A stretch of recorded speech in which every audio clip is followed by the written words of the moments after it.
When it comes to Glashütte, they have an unfair reputation as the poor man's Lange, which is not only unfair but definitely undeserved. Sure, they aren't finished to the same level as Lange, but the price point does reflect that.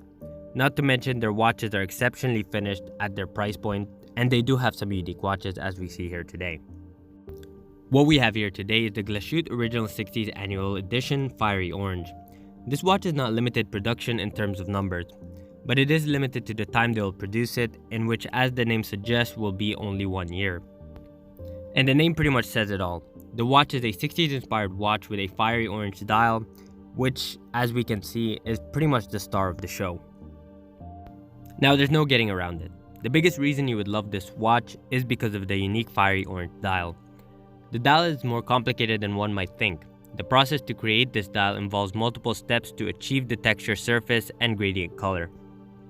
The dials are first stamped to get the texture and is produced using the same original tools and methods they've used since the 1960s, which is pretty cool that they're still keeping it true to the original, even down to the way they make the dial. Each blank dial receives embossing with the aid of 60-tone press, then will be domed to follow the curvature of the crystal. Finally, it is painted, which also takes multiple steps to make this really cool fiery orange dial. Powering this watch is the Calibre 3952, an in-house automatic movement with a 4 Hz frequency and a 40-hour power reserve.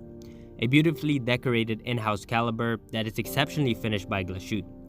My only issue, however, is the movement is a bit too small for the case, which might not be an issue for many, but I personally don't enjoy seeing the winding stem when looking at this beautifully decorated movement. The watch has what is referred to as the Goldilocks size. At 39mm, the watch is just right.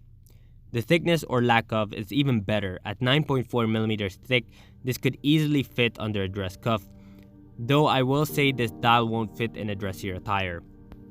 Personally, I would go with the wide dial if this is going to be your dress watch.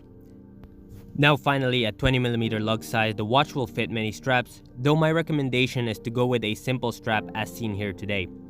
When having a crazy dial, the rule of thumb is generally to have a simple strap that will not distract from the dial. Overall, I absolutely love this watch, and you can check them out at exquisitettimepieces.com. So guys, if you're interested in this Glashütte or any other Glashütte, make sure you check out exquisitettimepieces.com. They're not only an authorized dealer for Glashütte, they have many other brands such as Grand Seiko, Omega, Breguet, Blancpain, and they have a lot of really cool brands. If you want any of those, they're an authorized dealer. And the best thing is, if you ever need a service, you can always go through them and they'll always stand by their products. Guys, make sure you check out exquisitettimepieces.com. They also have really cool pre-owned watches, so you don't want to miss any of it, and mention the channel when you go over to Exquisite. Now guys, first of all, I would like to thank you so much for watching. Please add in the comment section below what you think about Glashütte. Do you really like this watch? Do you not? What's your favorite Glashütte you want me to check out in the future? I have access to a lot of Glashütte watches, so if there's anything specific you want to see, let me know. And guys, thank you so much for watching, and I will see you in the next one.